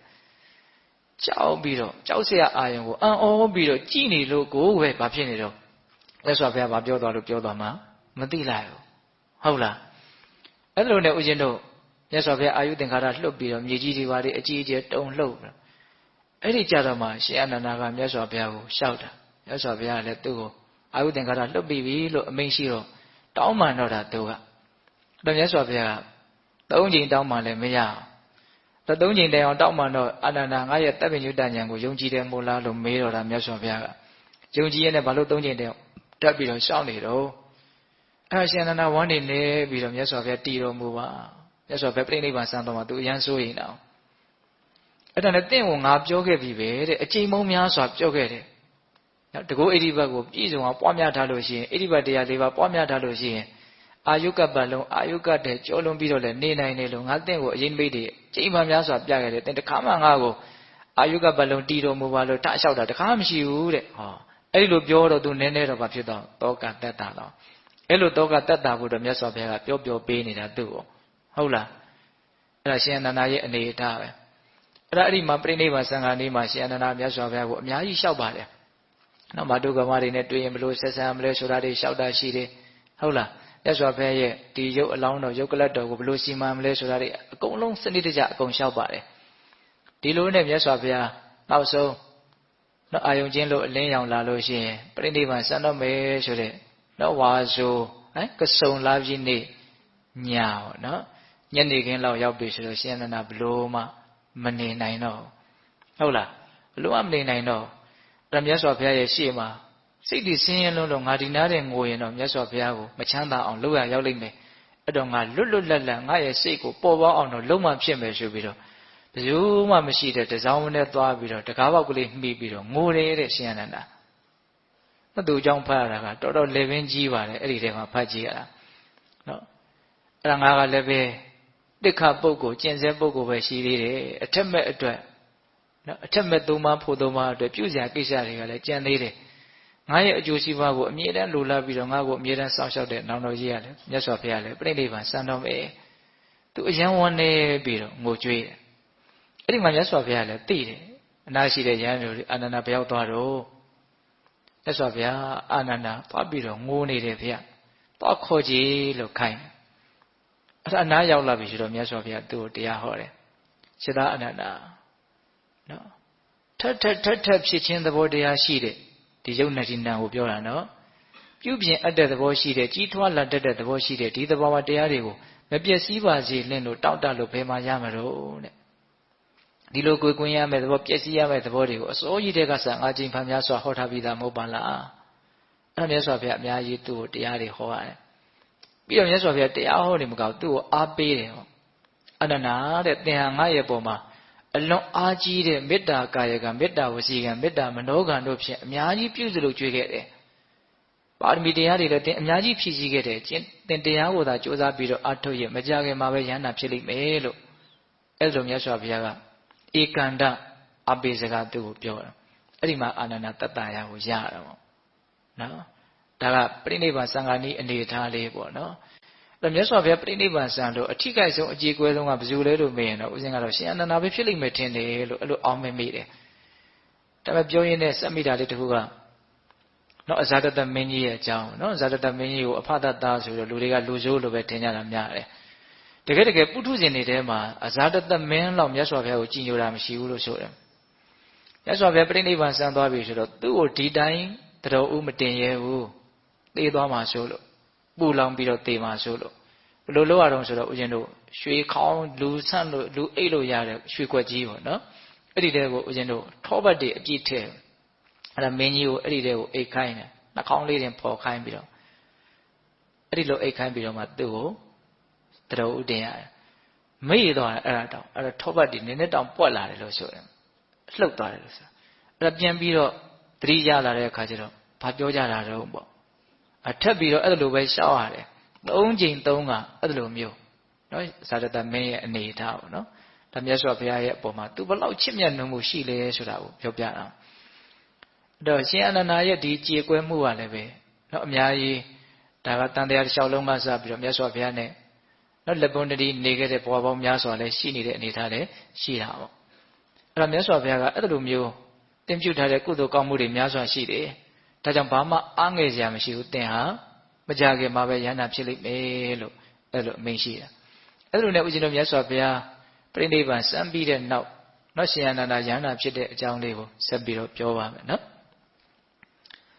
်ရှင်အနန္ဒာယန္တာဖြစ်တာကလည်းပဲတသာသနာလုံးမှာအဲ့ဒီပုံစံနဲ့ယန္တာဖြစ်တာကသူတစ်ပါးပဲရှိတယ်လို့ဆိုရမယ်ဣရိယာပုတ်၄ပါးမှလွတ်ပြီးတော့ယန္တာဖြစ်တယ်တဲ့နော်ထိုင်နေတာလည်းမဟုတ်ဘူးတဲ့လျောင်းဆက်နေတာလည်းမဟုတ်ဘူးတဲ့နော်သွားနေတာလည်းမဟုတ်ဘူးရက်နေတာလည်းမဟုတ်ဘူးတဲ့ဘယ်လိုနေထားလေးနဲ့သူကယန္တာဖြစ်တုံးဆိုတော့နော်ဂရင်ပေါ်မှာတင်မလွဲလေးထိုင်ပြီးတော့လျောင်းဆက်တော့မယ်လို့လှဲချလိုက်တယ်ခြေတော့ကလည်းအောက်ကအလွတ်ခေါင်းကလည်းခေါင်းကိုမထိသေးခင်ဂျားကာလရွှေဆောင်ဆောင်အနေထားလေးမှာယန္တာဖြစ်သွားတယ်တဲ့နော်သူကမြတ်စွာဘုရားပြိဋိဘံစံပြီးတဲ့နောက်မှာနော်တာဝတိပြည်ဘက်ကိုသူကကြွသွားတာဗျမတန်ခါနာတင်တဲ့အခါကျတော့ရှင်မာကတ္တပကယဟန္တာ900ရွေးတာအစွမ်းစားရှိတဲ့ယဟန္တာပေါင်း900ရွေးတာအဲ့ဒါ499ပါးပဲရွေးထားတယ်တပါးခြံထားတယ်အစုတွေခြံထားတယ်ဆိုတော့ရှင်အနန္ဒာအတွက်ခြံထားတယ်အဲ့ဒါရှင်အနန္ဒာကယဟန္တာမဖြစ်သေးဘူးယဟန္တာမဖြစ်သေးဘဲနဲ့ရွေးလို့ရှိရင်လည်းပဲကိလေသာဆိုနံတယ်လို့သူများကဲ့ရဲ့မှာဆိုလို့သူမပါလို့လည်းမဖြစ်ဘူးဆိုတာကိုသိတယ် ဒါကြောင့်မလို့သူ့ကိုယန္တာဖြစ်အောင်လည်းပဲနိစ္စရတွေကကြိုးစားပါအာနန္ဒာကိုအရင်တိုက်တွန်းကြတယ်အဲ့ဒီမှာထူးထူးခြားခြားနော်တစ်ပင်ဆောင်တဲ့တပါးကတိုက်တွန်းတာလည်းမှတ်တမ်းတင်ထားတာတွေ့ရတယ်ရှင်အာနန္ဒာကမြတ်စွာဘုရားပြိဋိဘံဆံသွားတော့အဲ့လိုကြွားသွားတော့ရောက်တရားဓမ္မတွေကအကျိုးအကြောင်းတွေလမ်းမေးအဲ့တော့ကပြေဖို့အတွက်သူကတရားတွေဟောရတယ်တရားဓမ္မတွေနဲ့စကားတွေပြောရတယ်တရားအလုပ်ကိုနှောင့်နှေးစေတယ်ပေါ့အဲ့ဒီအချိန်မှာအဲ့ဒီတစ်ပင်ဆောင်တဲ့ရုပ်ကစုံနတ်ကလာပြီးတော့သူ့ကိုပြောတာအရှင်အာနန္ဒာတဲ့ဒီလိုတရားဓမ္မတွေနဲ့ဗလစ်ပြောနေခြင်းအပြင်ဘယ်အကျိုးရှိမလို့တရားကိုအားထုတ်ပါလို့ပြောအဲ့မှာဗလစ်ဆိုတဲ့အသုံးလုံးပါတယ်ဟုတ်လားနောက်စကားတွေကြီးပြောနေလို့အကျိုးမရှိဘူးလို့အဲ့ဒီမှာလည်းသူကြီးစွာတန်ဝေကရပြီးတော့တရားကိုစောင့်ချပြီးတော့အားထုတ်တယ်အဲ့တော့နောက်ဆုံးသူ့ကိုရွေးထားတယ်အမနဲ့ဖြန့်လို့ခါမျိုးမှာတန်ခါနာတင်မဲ့နေ့ပေါ့နော်အဲ့ဒီနေ့လိုညာမျိုးမှာမှစောစောပြောလို့ယန္တာဖြစ်တာအဲ့တော့သူကလည်းအတင်းကြိုးစားတဲ့အခါကျတော့ဝရိယလွန်နေတာပေါ့အဲ့တော့သူကကြိုးစားအထောက်မှုပိုင်းဆိုင်ရာကတော့ငါရဲ့ဝရိယကမလိုဘူးမြတ်စွာဘုရားလည်းငါ့ကိုတင့်မှာကုသိုလ်ကောင်းမှုတွေပြည့်စုံသွားရှိတယ်မကြခင်မှာပဲယန္တာဖြစ်လိမ့်မယ်လို့ပြောသွားတာအဲ့တော့ငါဘာမှမလိုဘူးငါလိုနေတာပါလေဝရိယတွေလွန်နေတာပဲဖြစ်မယ်ဒါကြောင့်ပင်မလွန်အားကြီးတယ်ဒါကြောင့်ငါနည်းနည်းနားလိုက်အောင်မယ်လို့ဝရိယကိုနည်းနည်းလေးလျှော့ချပြီးတော့စောစောကပြောသလိုဂရင်ပေါ်မှာသားလေးတတိလေးနဲ့ထိုင်ပြီးတော့ဟုတ်လားလျောင်းဆက်မဲဆိုပြီးတော့ခြေထောက်လေးအကြွနော်ခေါင်းမောကိုခေါင်းမရောက်ခင်ဟုတ်လားအဲ့ဒီအနေအထားမျိုးမှာဘာဖြစ်သွားယန္တာဖြစ်သွားတာတဲ့အံ့ဩစရာပါပဲဟုတ်လားတာရှင်အနန္ဒကိုရောမြတ်ယန္တာဖြစ်တဲ့အကြောင်းအရာပေါ့အဲ့ဒါနဲ့နောက်နေ့သင်္ဃာနာတင်ပြီဆိုတော့ယန္တာအဖြစ်နဲ့သံဃာနာတင်ရအဲ့တော့သံဃာနာတင်တဲ့အကြောင်းကိုပြောရလို့ရှင်တော့ရှင်အနန္ဒာကဇက်လိုက်လို့ပဲပြောရမှာပါပဲခေါင်းဆောင်တာကတော့ရှင်မကတ္တဗကိုရမြတ်ကြီးကခေါင်းဆောင်ဟုတ်လားဒါကြောင့်မလို့ဧဝံမေတုတံလို့တော့တွေ့ရတာတွေကဘယ်သူစကားလဲလို့မင်းရှင်အနန္ဒာရဲ့စကားတွေပဲဟုတ်လားဧဝံမေတုတံဆိုတာဘာပြောတာလဲဒီတိုင်းမှတ်လိုက်ရတယ်ဒီတိုင်းမြတ်စွာဘုရားရဲ့ထဏမောကသူကြားခဲ့ရတယ်သိခဲ့ရတယ်ဧဝံမေတုတံမေတပိတော်သည်ဧဝံဤသို့တုတံကြားထားခဲ့ရတယ်ကြားခဲ့ရတယ်မှတ်သားခဲ့ရတယ်နားထောင်ခဲ့ရတယ်ဟုတ်လားဧဝံမေတုတံဆိုတာအဲ့ဒါနော်အေးအဲ့တော့သံဃာနာတင်ပွဲမှာဘယ်သူဇက်လိုက်လဲလို့မေးရင်ရှင်အနန္ဒာပဲဟုတ်လားအဲ့လိုနဲ့ဦးဇင်းတို့ရှင်အနန္ဒာပြိဋိဘံဆန်တဲ့အကြောင်းအရာလဲအံ့ဩစရာပါပဲတတုရဲ့ဘဝကအံ့ဩစရာတွေနဲ့ပဲပြည့်နေတယ်လို့တောင်ဆိုနိုင်တယ်ဦးဇင်းတို့ရောဟိနီမြစ်ဆိုတာပြည်သူတို့ကြားဝင်တယ်နော်ကပိလသာဝကေတာကီဝေနေနဲ့ကောလိယတို့တော့စစ်ဖြစ်ကြတာလေတာကွေမင်းသားတွေတာကွေနေအချင်းချင်းရေလူပြီးတော့စစ်ဖြစ်ကြတာအဲ့ဒါရှင်အနန္ဒာကအဲ့ဒီမြစ်ရဲ့ဟိုဘက်ကမ်းမှာရှိတဲ့လူတွေဒီဘက်ကမ်းမှာရှိတဲ့လူတွေအကုန်လုံးကအရင်နေဆုံးတရားဓမ္မတွေသူ့ကိုအယံကြည်ညိုကြတယ်တရားဓမ္မတွေအဲ့ဒါမြတ်စွာဘုရားပြိဋိဘံစံပြီးတဲ့နောက်နှစ်ပေါင်း40တဲ့အဲ့ဒါရှင်အနန္ဒာအသက်120ရှိပြီပေါ့အဲ့ဒီအချိန်မှာပြိဋိဘံစံအဲ့ဒါပြိဋိဘံမစံခင်9ရက်အလိုမှာငါရဲ့နေရမယ့်အချိန်က9ရက်ပဲကျန်တော့တယ်လို့သိတယ်အဲ့ဒါနဲ့ငါဘယ်လိုပြိဋိဘံစံရမလို့စဉ်းစားလိုက်တဲ့အခါကျတော့နော်ဟိုဘက်ကမ်းမယ်ပြိဋိဘံဆံရမလားရောဟိနီမြည့်ရဒါမှမဟုတ်ဒီဘက်ကမ်းမယ်ပြိဋိဘံဆံရမလားနော်တစ်ဖက်ဖက်မှာပြိဋိဘံဆံလို့ရှင်တော့ကျန်တဲ့တစ်ဖက်ဖက်ကကျင်းနေကြမှာမဟုတ်ဘူးနော်အလောင်းတွေပါလေလူတာလည်းဖြစ်လာနိုင်တယ်ပေါ့အဲ့တော့ငါရဲ့အပေါ်မှာအမြင်တွေမှားပြီးတော့အကုသိုလ်တွေလည်းဖြစ်လာတဲ့အကြောင်းရှိတယ်ပေါ့ဒါကြောင့်ဘလို့ပြိဋိဘံဆံမတော့ဆိုတော့အဲ့ဒီရောဟိနီမြည့်ရဲ့နော်ခလဲကောင်တဲ့တဲ့ကောင်းငင်ရမှာတက်ပြီးတော့ပြိဋိဘံဆံနော်တင်မလေးခွေးထိုင်ပြီးတော့နော်ပြိဋိဘံဆံကနေမှတေဇောမီလောင်ကျွမ်းပြီးတော့အဲ့ဒါမြင့်ရဲ့တစ်ဖက်တစ်ချက်ကိုတစ်ဖက်ကိုခန္ဓာတစ်ချမ်းစီကြာသွားတယ်တဲ့ပြိဋိဘံဆံပြီးတော့ထူးထူးဆန်းဆန်းပေါ့နော်ဒါတခါတည်းသူအဋိဌာန်လိုက်တဲ့သဘောပါပဲအဲ့ဒီတော့ဟိုဘက်ကောဒီဘက်ကောဘာဖြစ်သွားတော့ကျဉ်တ်သွားတယ်ပေါ့အကုန်လုံးကတကားရင်းနေဟုတ်လားမထေရမြတ်ကြီးရဲ့ပုံမှာအလွန်ကြည်ညိုကြတဲ့ပုံကိုယ်ကြီးပဲဆိုတော့အဲ့လိုမျိုးနောင်ရေးကိုအရှိကြည့်ပြီးတော့ရှင်အနန္ဒာဟာစီမံဖန်တီးနိုင်ခဲ့တယ်။ဒါပြိဋိဘံဆန်တဲ့အခါဟုတ်ရဲ့လား။ဗတ်ဒီဇောမီလောင်ပြီးတော့အဲ့လိုတချမ်းစီဟိုဘက်တချမ်းဒီဘက်တချမ်းကြာပြီးတော့ရှင်အနန္ဒာမထေရမြတ်ရဲ့နော်ဒုက္ခဇတ်ငြိမ်းပုံကအဲ့ဒီအနေထားမျိုးပေါ့။အဲ့တော့ဦးဇင်းတို့ရှင်အနန္ဒာမထေရရဲ့အကြောင်းကိုပြောတဲ့အခါမှာနော်သူဟောခဲ့တဲ့တခြားသောဒေသနာတွေနော်အများကြီးရှိပါတယ်။ အဲ့ဒါတွေကိုပြောလို့ရှိရင်အဲ့ဒီတရားနဲ့ဆိုင်ရာမျိုးဖြစ်မှာဆိုလို့နော်သူ့ရဲ့အကြောင်းအရာလေးတွေထူခြားတဲ့အကြောင်းအရာလေးတွေကိုလည်းပဲဦးဇင်းတို့ကပြောကျင်တော့ဒီလိုလေးပဲစီစဉ်ပြီးတော့ပြောလိုက်ပါတယ်ဟုတ်လားအဲ့တော့အချင်းကတော့အတော်ပါပဲနော်အဲ့တော့ရှင်အနန္ဒာအကြောင်းကိုဦးဇင်းတို့ဘယ်လိုစပြောတော့နော်ရှင်အနန္ဒာစုပန်ခဲ့တဲ့အနေအထားနော်ရှင်အနန္ဒာတာကွေမင်းသား6ယောက်ထဲမှာတပါးပါဝင်ဖြစ်ပြီးတော့ယဟန်ပြုခဲ့တဲ့အနေအထားနော်ရှင်အနန္ဒာနော်သောတာပန်ဖြစ်တဲ့တရားဟုတ်လားနော်ရှင်အနန္ဒာရဲ့ပေလေးတန်ခံလေးပါခံလေးပါးကကြားထဲမှာမေ့နေသေးတယ်ဟုတ်လားအပေလေးတန်တော့အမှတ်ရပါတယ်ခံလေးပါးကမေ့နေတယ်ဟုတ်လားအေးပြီးတော့ဗာဆက်ပြောတော့ရှင်အနန္ဒာရဲ့အံ့ဩဖွယ်ရာဂုဏ်၄မျိုးနော်ယဟန်ပေတ္တယဟန်မပေတ္တနော်တက္ကပေတ္တတက္ကမပေတ္တရှင်အနန္ဒာကိုဖူးမြော်လို့အာမရနိုင်ဘူးတရားနာလို့အာမရနိုင်ဘူးမယောင်ရဲနိုင်ဘူးဆိုတဲ့အနေအထားနော်ရှင်အနန္ဒာကိုအကြောင်းပြုပြီးတော့ဘိက္ခုနီမတယောက်ရဲ့ဖြစ်ပုံအဲ့ဒါကိုအကြောင်းပြုပြီးတော့အရှင်မြတ်ဟောခဲ့တဲ့တရားအဲ့ဒီတရားလေးမှတ်သားစရာကောင်းတယ်နော်အာဟာရကိုအကြောင်းပြုပြီးတော့အာဟာရကိုပယ်ရမယ်တဏှာကိုအကြောင်းပြုပြီးတော့တဏှာကိုပယ်ရမယ်မာနကိုအကြောင်းပြုပြီးတော့မာနကိုပယ်ရမယ်မေထုံမှုကိုတော့အကြောင်းရင်းကိုတတ်ရမယ်လို့ဒါရှင်အနန္ဒာကိုရမြတ်ဟောခဲ့တဲ့တရားအောင်နော်နောက်ရှင်အနန္ဒာကိုရမြတ်ရဲ့မြတ်စွာဘုရားရဲ့ပုံမှာနော်အသက်ပေးပြီးတော့မေတ္တာတတ်ကြီးမားတဲ့အကြောင်းဒါလည်းဦးဇင်းတို့အရင်မြတ်ပြောခဲ့တယ်နော်နောက်ရှင်အနန္ဒာကိုရမြတ်နဲ့မြတ်စွာဘုရားပြိဋိဘံသံဃာနည်းအနေအထားလေးဟုတ်လားဒါတွေလည်းပြောခဲ့တယ်နောက်ဆုံးရှင်အနန္ဒာကိုရမြတ်ယဟန္တာဖြစ်ဖို့ရှင်အနန္ဒာကိုရမြတ်ပြိဋိဘံစံဖို့ဒါရှင်အနန္ဒာနဲ့ပတ်သက်ပြီးတော့အကျဉ်းမြင့်အကြောင်းအရာလေးတွေပေါ့နော်ဒါကြောင့်ပေတ္တပေါင်းသူတော်ကောင်းတို့သည်ရှင်အနန္ဒာမထေရမြတ်ရဲ့အကြောင်းကိုနာယူကြည်ညိုရင်းနဲ့ဖြစ်ပေါ်ကြတဲ့ကုသိုလ်ကောင်းမှုကုသိုလ်စေတနာတွေရှိပါတယ်နော်အဲ့ဒီကုသိုလ်ကောင်းမှုစေတနာတို့နဲ့တကွဒီကနေ့ပြုလုပ်အထောက်ကြရသောဒါနသီလသမာဓိပညာကုသိုလ်ကောင်းမှုအစွတ်တို့ရဲ့စွမ်းတတ္တိကြောင့်တရားတပည့်တော်တို့သည်မဲ့ညာပူညာမျက်နှိပ်ပံကိုလင်းမြန်ထုတ်ချောက်မျက်မှောက်ပြုရစေကုန်သောဟုပတ္တနာအောင်စုပြုကြကုန်ရာတည်း